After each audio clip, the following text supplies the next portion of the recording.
Welcome to Embracing Autism IRL. Today, we're thrilled to welcome Matt Sloan, a certified occupational therapy assistant with a unique and impactful approach to helping individuals with sensory challenges. Matt is the founder of Sensory Fitness, where he blends sensory integration therapy with integrative fitness principles to support those with sensory processing difficulties, autism, ADHD, and other forms of neurodiversity. With a rich background as a fitness trainer, special education teacher, and adaptive PE teacher, Matt brings a wealth of experience and a passion for empowering others to thrive through movement and sensory engagement. Welcome, Matt, to Embracing Autism. Hi, Leah. Thanks for having me. Thank you so much for coming. I just wanted to have some time to sit down with you on a topic that I feel like is very relevant for us. One of our kids has hypotonia, so she has that side of it, but she also has a lot of the sensory components too. So I was like, oh, this is a nice little combo for us to learn about. So can you start by sharing a bit about your background? I don't think that most people have heard of sensory fitness, or like the concept of sensory fitness itself. So if you could just share a little bit about your background, what inspired you to focus on sensory challenges specifically and motor activities for the neurodiverse population. I think it's a really unique combination. Yeah. The long story in a short fashion, I was a special ed teacher for 13 years, working with mostly generally kids social emotional behavior disorders, but and I worked in a lot of, it was all alternative programs. So kids not in public schools, they were either adjudicated or at resident treatment centers, things like that. Working with those kids, it was all behavior based, and a lot of my kids coming in the door, were on the spectrum. At the time, I didn't. It was so hard. I didn't diagnose. I was just trying to get kids educated and stuff. But I would have access to their IEPs, obviously, and a lot of them had a diagnosis of autism, things like that. I also worked before that. I was a teacher assistant working with kids on the spectrum. Anyway, I did that for a long time, and myself, I struggle with ADHD. I struggled all through school. So in true ADHD fashion, in my almost near my 40s, I decided to change careers into something totally different and got into occupational therapy, and became an occupational therapy assistant.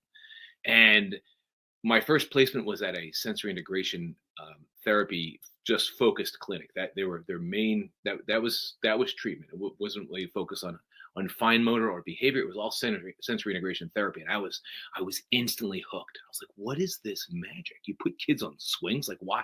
What are we doing? When do we teach things? And they're like, no, we're not teaching anything. We're just helping kids regulate their nervous system and build on top of that. And I was like, this is fantastic, and instantly fell in love with that. Sorry, you asked me about my background. So that's my background, is special education. I also was an adaptive PE teacher. I was a CODA, and I was also a fitness trainer. So combining the two is what I do now. And there's not much difference if you go into a clinic, an OT clinic, and you look at some of the equipment, and then you go into a gym or a fitness area. A lot of the equipment is pretty similar, right? You have things to lift, you have things to climb, you have things to jump on, to, if you want to, you can put up swings and things like that. It's all very similar. And I started bringing more of the fitness stuff into the therapy world. And then when I was doing my fitness, I was bringing some of the therapy stuff into the fitness world. This is fun. This is cool. And I saw a lot of really good progress in a lot of people I was working with, adults and kids. So sorry, I I feel like might have gotten off topic. I'm all No, over the I feel place. like that's a really like fun gym. Like I think it's better than a gym in a sense because it's usually got the colorful stuff, you got the fun, crazy stuff. It's not just straight up weights and boring stuff. Yeah, it's way more fun. Yeah. Yeah. So I wanted to just clarify really quick, if you could just define sensory integration for an autism mom audience, like what does that mean? What is sensory integration?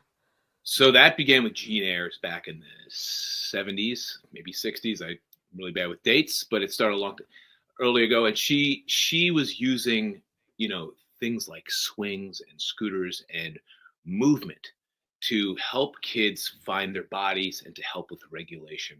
That's kind of the and following kids around and seeing what they gravitate to. Mostly kids on the spectrum. Um, so using sensory strategies I kind of focus on the big three: vestibular input, tactile input, and In this proprioception, we'll call it heavy work. And using these things to find what what a kid might be struggling with in sensory wise. What are they avoiding sensory input? Are they seeking it out and kind of working with that? So a lot of times if I'm on the neurodiverse spectrum somewhere, there's going to be a sensory issue. If I'm on the autism spectrum, it's safe to assume I also struggle with sensory processing disorder. I can have sensory processing disorder and not be on the autism spectrum, but if I'm working with a kid and they're on the spectrum, I can also kind of assume they're also struggling with sensory processing disorder, which is its own thing. And that's what we're working with, the sensory piece. We're not addressing behavior in a sense, right? We're kind of building from the ground up. We're getting nervous systems ready to learn. We're getting nervous systems regulated, and we're getting the body connected. It's like your car, right? If your car isn't, the machine isn't working properly, putting the GPS is probably second on your priority list. So you want to make sure that the gas is in the tank and the wheels turn together at the same time, and you put that's a dated I am talking about shifting, but putting it in gear, it goes into drive, it doesn't go into reverse, these kinds of things. So we want this machine to work, and then we can put on the fine motor, we can talk about behavior, we can, work on speech and things like that. Again, I think I branched Absolutely. off somewhere, but Yeah, that makes sense. I know, like, for our kids, I mean, a lot of it is correlated and connected in various ways because even though it's not really behaviorally focused, a lot of sensory stuff can impact behavior. So you're kind of indirectly also addressing that as a benefit or a perk.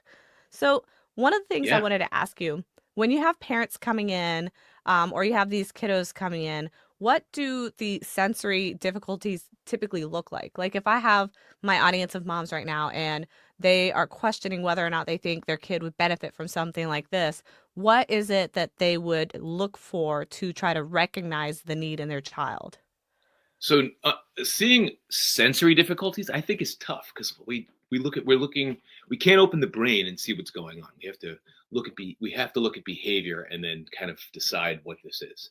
Is the kid doing it on purpose? Is this ADHD? Is this non-compliance? Is it OCD? Is it is it stress? Is it trauma? Is it sensory? It's hard. It's hard to assume.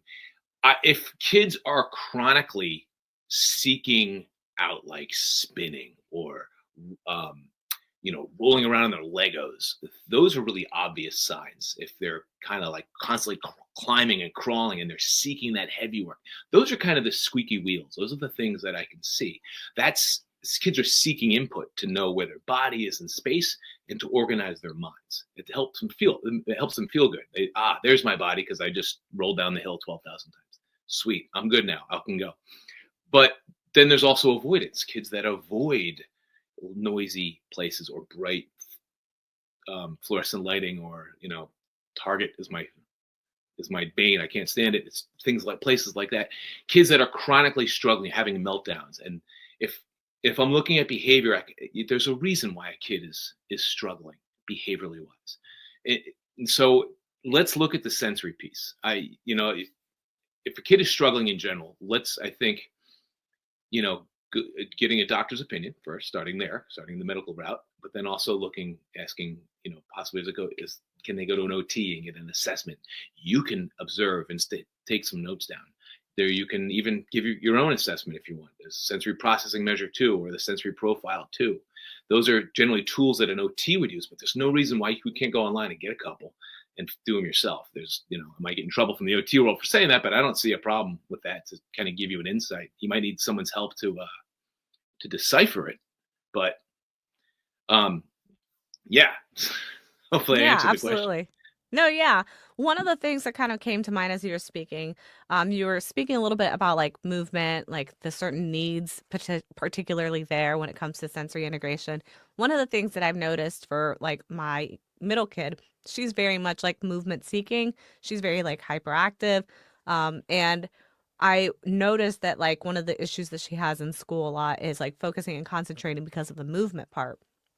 And I've noticed a lot that people tend to jump to the conclusion of like when there's sensory needs or there's an autism diagnosis, that meeting that need means like here's a fidget or here's some putty, or here's some sand to play with. And I do feel like a lot of people underestimate the power of movement and the need for movement.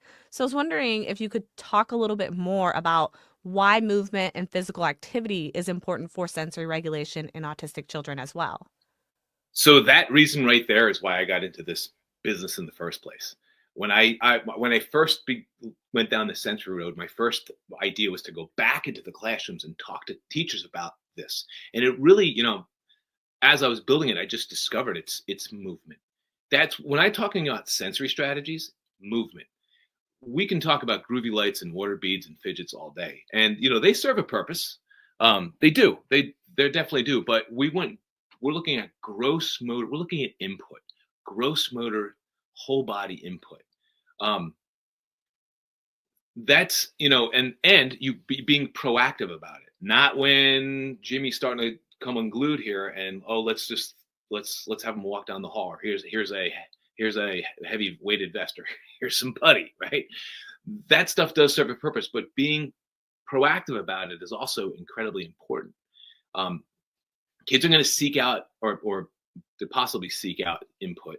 Well, let's give it to them in a functional and an adaptive way, so they're not seeking it out in a maladaptive way, in a non-functional way. I think of it as like when you're hungry. If you're proactive and you go grocery shopping, you go for the healthier food. Right? Generally, you get the carrots and the apples and all that cool stuff, and you feed your body. Yay! But if you're being reactive, you're going to go pull into Mickey D's and get the junk food. Now, they're both serving the same purpose. One's a little bit better for you, and you feel better afterwards. But my point being is being proactive about it, and it's more about the movement. Kids in general these days are not moving as much as we did when we were kids. I'm probably much older than you, but I grew up in the 80s, and it was a different time, and we were able to go out and move, and with groups of kids around the neighborhood, and make decisions, whether they were bad decisions. It's okay. There were still, things like that. Kids are just inside more, and for whatever reason. But being on the neurodiverse scale somewhere, that's adds to it, just adds to it, and also is also struggling with perhaps going outside in the first place. It's much easier to stay complacent in your inside with plenty of screens to choose from and other things like that. But movement plays a huge role. When I'm talking about sensory, I'm really looking at the big gross motor movements. So, your background is kind of unique in the sense that you have that kind of special education and fitness side of things. From your perspective or your experience, what would you recommend when it comes to that kind of gross motor need in a classroom setting? Like, you can't necessarily just climb a wall or something to get that energy out. Like, you're not in a gym. So, do you think that that's something that can actually be accommodated in a classroom? Yes and no. So I've gone down this road 100 times. I've changed my mind on this 100 times. Being a teacher, like I was a special ed teacher, so I'm like, well, everyone should know what I know, right? Everyone should be doing the special ed thing. Everyone should be looking at kids individually and accommodate their needs, and every kid, but that's not practical. As a teacher have so much on their plate, and it's to learn new strategies and things like that. It's hard enough. However, so things like, okay, so here's an example. My wife is a principal of an elementary school. I'm going to steal her for a second. She, her and I talking, this is not even conversation with me. She saw the benefit of increasing recess time I think it was from 20 minutes to 40 minutes. And it made a massive impact. Kids are not moving, or not getting as much movement in schools as they used to. Like, think they're, PE is less, art is less, music is less. Those are all movement-based classes. And we're kind of we've reduced those quite a bit, and we are seeing an increase in behaviors. We are seeing a decrease on time and attention, which makes it even harder for kids in that neurodiverse scale, I believe. So, things what we could do in a classroom is a little bit different. As a school-wide, okay, great. Can we incorporate more movement into the school as a whole? A teacher, can we incorporate movement into the classroom? Maybe more project-based activities, maybe more movement within the classroom. You can do active seating. You can do have sensory I've gone into schools and set up like sensory corners into the classrooms. Some teachers love it. Some teachers, it's that's one more thing to manage. I have bouncy balls and weighted blankets. Are you kidding me? Like, how am I? It's really hard. But I think number one is understanding the sensory piece is bigger, is the bigger picture, like understanding that it exists. And because if a kid is struggling in some way and I look at the sensory piece, the way in which I approach that kid's a little different. If I've decided that kid made that choice to do a behavior, my approach is going to be much different than if I understand that this kid is struggling. If a kid's in a wheelchair and I ask them to walk up the steps and they have trouble, I can see it. So my approach is, okay, it's more problem solving, right? How can we help you get up the steps? How can we help you get from A to B? Our kids are the same. They just have the wheelchair on the inside. We just need we need to see it. I think that's a bigger piece. Strategies. Every teacher understands these basic concepts and can be awesome about coming up with their own strategies. But I think the understanding piece is the bigger picture. Yeah, it's definitely challenging because with autistic kids, you get the nonverbal, so you already aren't getting that feedback to really understand what that need is. And Yeah. then even with the verbal kids, like my kid, she's verbal, but she can't really express to you what she needs or anything because she's not understanding it herself, basically. And then of course, Right. kids in general are like disconnected from their own emotions and feelings and wants and needs.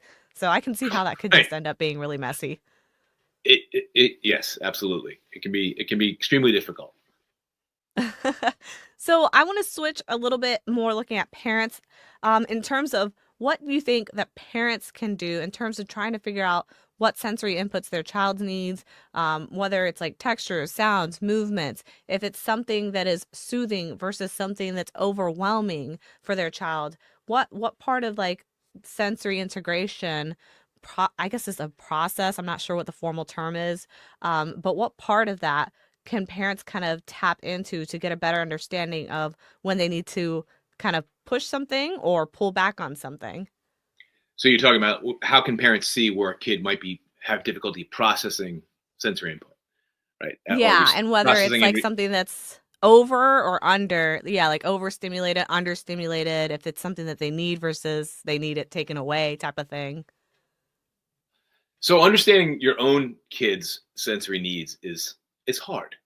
I This is my field, and my youngest, I struggle with him all day. Also struggled with his own sensory difficulties, and I struggle helping him. Right? If well, number one, I would go see a professional. I would start with an occupational therapist to help you down that road. They're the ones that are generally trained in sensory integration therapy and understand that piece. I would start there. You can also just observe. Observe, kind of look at the ABC, the antecedent behavior consequence. Looking at the kid's behavior. What happened, or what was the kid doing maybe 10 minutes, half an hour before that? Were they outside swinging? Were they outside spinning? And then later they kind of fell to pieces. Okay, that's interesting. Maybe spinning can have adverse effects on a kid even up 4 hours later. Spinning specifically. Did you just come out of Walmart where it's pretty echoey and loud and there's lots of visual stimulation and the kid's having a meltdown in the car or at home? These are observations. These are things I would look at, like at the A, B, and then the C part, like what is the kid getting out of it? Are they trying to get away?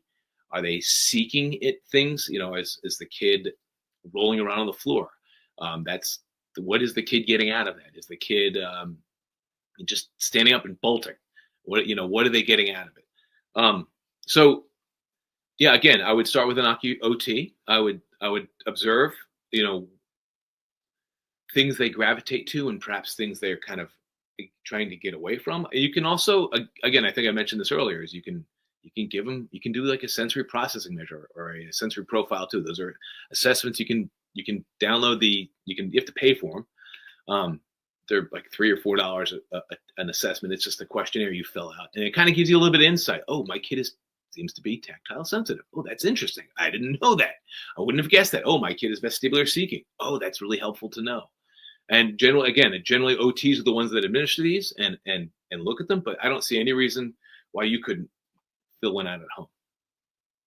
And along those lines, do you think that it's challenging for parents to be able to like incorporate some sort of like sensory friendly physical activities at home? Is this something that they can strictly do with an OT, or is this something that, like you said, they can download a sensory profile or something? Would that give you an idea of sort of activities that you could do at home to help promote stability, alertness, Yeah, regulation, things like that? absolutely. Then you start developing a sensory diet, right? You know what your kid, you know what sensory triggers there are. You know what your kid might be gravitating to. And then you could start building that diet, like, and being proactive about it. Is that challenging? So Again, yeah, let me just yeah. Go clarify ahead. real quick for our audience who might not be familiar with the term sensory diet. Can you just define that really quickly and then keep going? Yeah, sensory input you can give yourself during the day or your kid during the day to help keep them kind of regulated, just like you would a regular diet, right? You eat your food, so then you have the energy to move on to your tasks. A sensory diet, you know, um, for my youngest son is we were up and maybe we'll go for a little walk to kind of raise our alert level. And if he starts, I start losing him a little bit. If then I'll attach the dog to him. He's got to pull. The dog kind of pulls him. He has to pull back. There's our heavy work. And also, I'm in my basement right now. I don't have it anymore, but I used to have Lycra in here. I have the benefit and the privilege to be able to do that in my own house. And the kid, he could climb through the Lycra after school was a really good way to kind of decompress. Although, because he's white knuckling it all through the day, when he comes home, it's just like, rah, just that rah.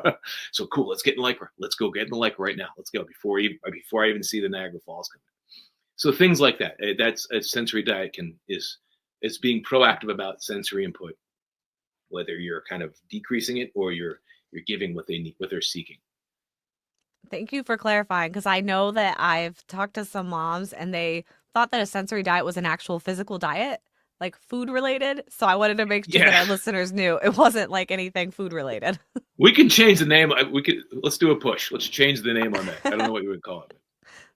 I'm, I'm not sure, but yes, that's It's what tends to happen is people think it's a food thing. But same with occupational therapy. It's a stupid that's name. true. It's a job therapy. You mentioned a couple things that families can kind of do at home.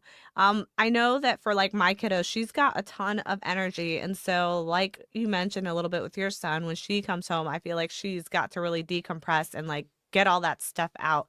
And like you've mentioned, a lot of schools have kind of reduced recesses or there isn't a lot of access to that kind of physical activity. So I was wondering, in your opinion, what kind of impact do you feel like regular physical activity might have on a child's, not just their mental health, but kind of like that sensory regulation part of things too?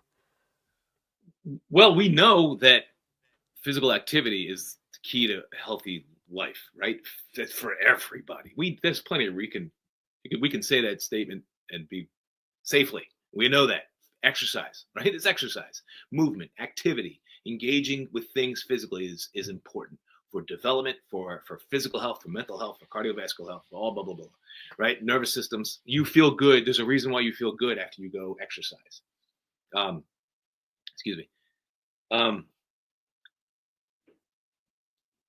but especially true for for kids, period. Especially true for kids, period. One, because it's important for development, and B, because they're not getting as much interaction, like not getting as much physicalness as we would have in a different time. And then also the neurodiverse population, physical activity is a sensory strategy, right? Moving our bodies in some way that, especially if they're into it, I can make a kid exercise. I can do that.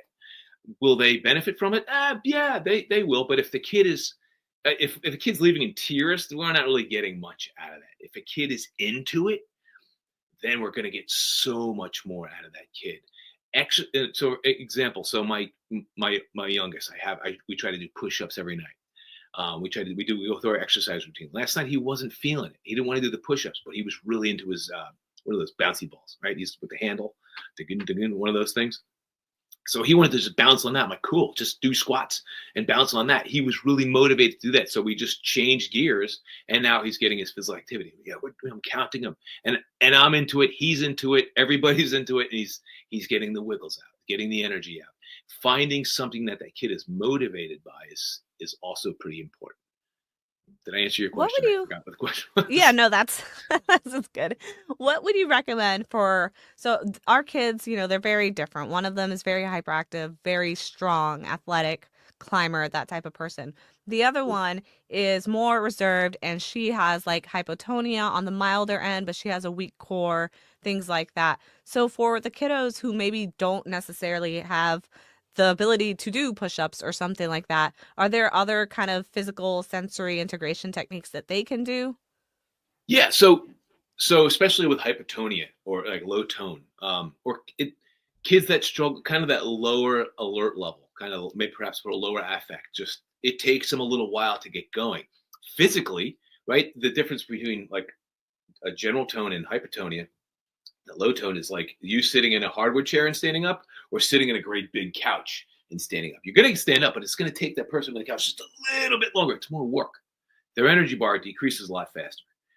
So finding things, motivation, if you can find something that they're into and build off of that, that's cool.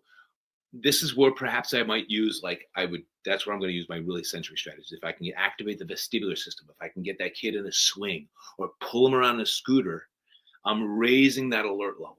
It's like priming the body, priming the mind. When I if I get a kid on a swing and I'm able to get them feel that vestibular and pull, the pull of gravity, I'm now helping that low tone just tighten up, just to activate a little bit more. And now I'm more ready to go do that activity. It's making it easier for the kid and it's readying the brain to do the task that perhaps will be difficult. They might not do it as long as you want to, but at least I might get a little bit more out of them than if I didn't do this. Things like vestibular input are great. Even bouncing, which is still vestibular, but it's a little bit more heavy work. Or I'm jumping on a trampoline because I'm using my muscles. If you don't have a swing or a scooter, you could like pull a kid around on a sheet. If they're too big, perhaps we can get them rolling somehow. It's you got to kind of play around with it. Vestibular input is movement of my head specifically. Great. Just have them sit there and maybe do figure eights with your head. Maybe that will be enough. That Try it right now and see. Let me know if you felt That's dizzy or if you true. feel. Yeah, you raise your alert level a little bit. Some kids it makes them feel kind of sick. So okay, we're not going to do that. We'll just figure Yeah, something out. But something where maybe even a rocking chair, where perhaps like I do, we do, you do. So perhaps let's say we have a rocking chair. The kid doesn't want to do anything. They're kind of big. Let's just get him in the rocking chair. I'll do the work. You just sit there. Cool. After a few minutes, maybe I'll hand him a rope, and I have the other end. I'm pulling him. All right, now we're doing the work. Cool. All right. that's Maybe true. now we get up and now you can do the work. Or maybe I can attach that rope. Maybe it's a bungee and he can pull himself. Now he or she's doing all the work. I'm looking for ways to kind of tease that kid out and activate, raise that alert level, and then also activate that tone in their muscle to make that work a little easier. That's a great way to incorporate some of the social skills practice too. Get her Yeah. more involved with her peers. We're hitting social skills when we're doing that stuff. We're doing co-activation. I forgot the word. I We're don't working know. together. I don't know either. Yeah. No, but Really good. I like that idea because I know like for us that's always been a challenge. The only thing we've been able to really do successfully with her is swimming, and at the beginning she had a really hard time with it, but now has developed a little bit more of that core strength. Um, One of the things that I hear a lot too with parents is that they tend to kind of feel overwhelmed with their child's sensory needs. So if they do have somebody who is like a high sensory seeker, or they might be like a kid who's like a sensory avoider, that it kind of makes, that child's life really difficult because they can't really kind of interact with everyday life like a typical person would. Do you have any kind of recommendations for parents who are feeling overwhelmed, like any advice that you would give those parents who don't really know what to do with that or what to make of it? Yeah. First off, you're not alone. I mean, there's a lot of people struggling in with that specific difficulty, right? Your kid is just constantly overwhelmed or overstimulated, or life is too hard, and it makes everything difficult for them. You're not alone. Take a breath. Um, you know, talk to people about it. Some people think like talking about it. Maybe they're their family or their friends are maybe they're sick of it, hearing it. I don't know, things like that. But seek out help, look for, talk to professionals. You'd be surprised where help kind of, just by speaking about it, help pops up in the strangest places, right? I'm not saying turn to the person in the elevator and be like, hey, so listen, but look around your area, look for people that, look. I would start with OTs to kind of get some assistance for the sensory piece. You can also look for activities that that are similar to what we might do in OT. Team sports can sometimes be very difficult. So maybe look for sports where a kid can parallel play, like golf or bowling. Right? They're still engaged in an activity and they're still with people, but they don't have to play against you. I don't need to rely on another person for this sport to happen. Rock climbing, the is really rock climbing is really cool for you because you're working on stability. It's a little it's slower. It's heavy work, yoga, these kinds of things. If you're able to get a kid to do jujitsu, which isn't parallel play, but wrestling, these are deep pressure, heavy. I get to wear the gi and I get the deep squeeze, things like that. Those kinds of martial arts can be very helpful.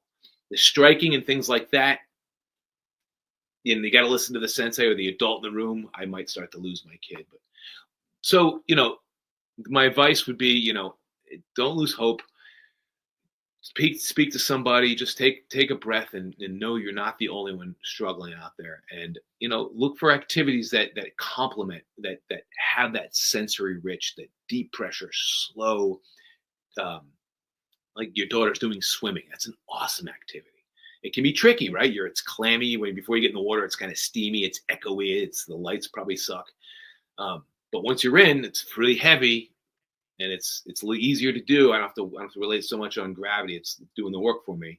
Things like that are really good activities to work with. Yeah, I think you made a really cool point there with the solo sports, the parallel play stuff.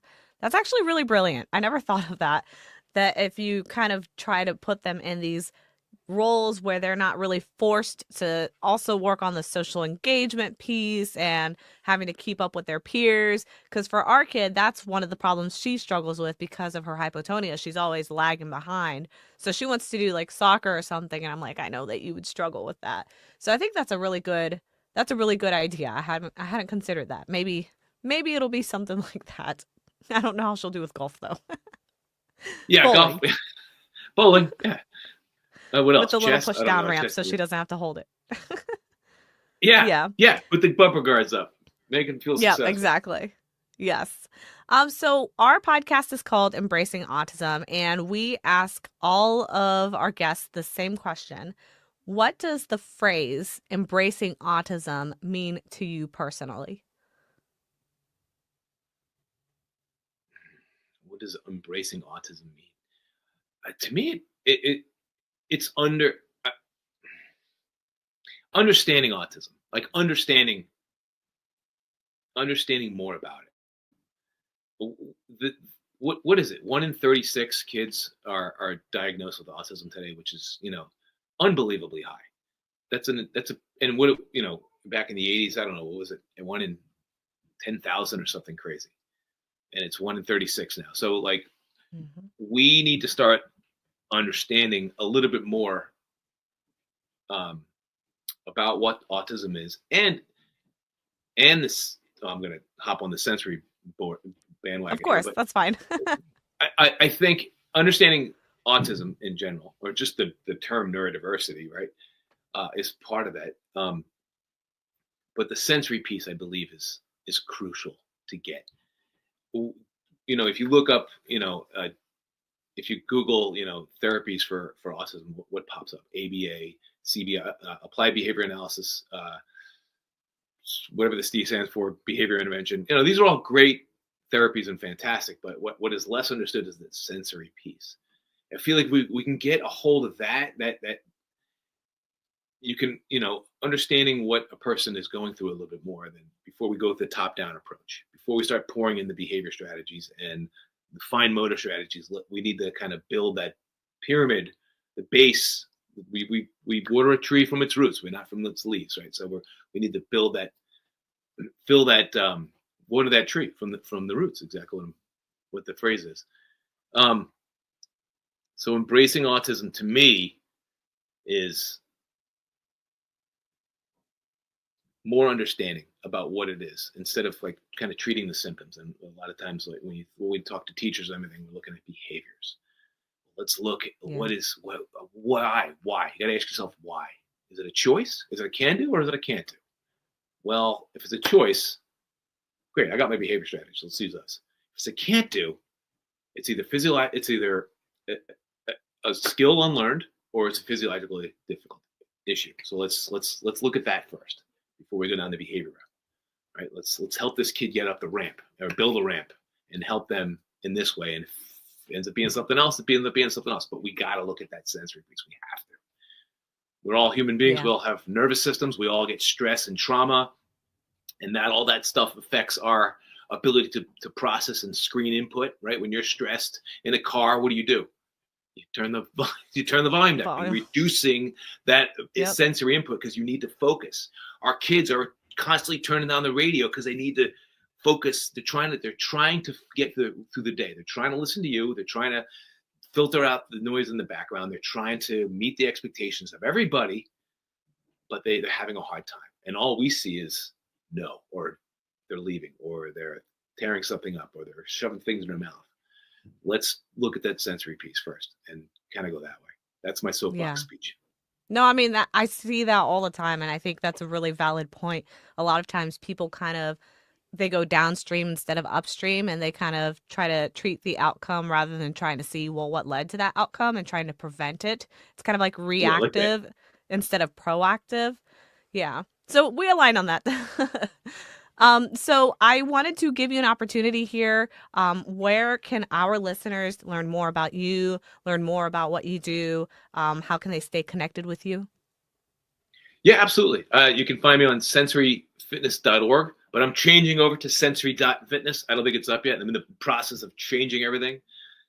I had to hire somebody because I can't do it. But sensoryfitness.org is where you can find me right now. I offer in-class stuff if you want to come to me or with your kids or adult.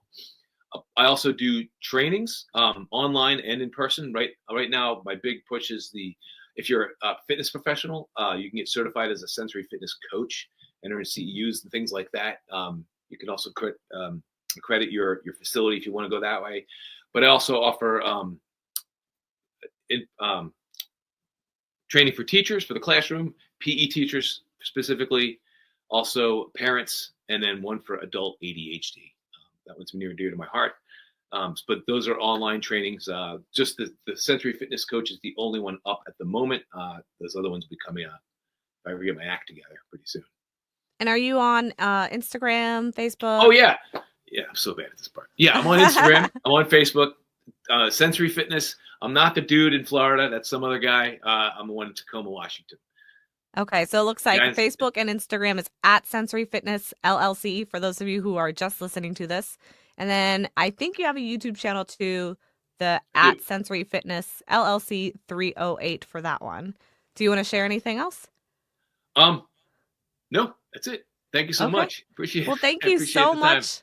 Absolutely. Thank you so much for coming on the show. I think this was really informative, and hopefully our audience will benefit from this as much as I did.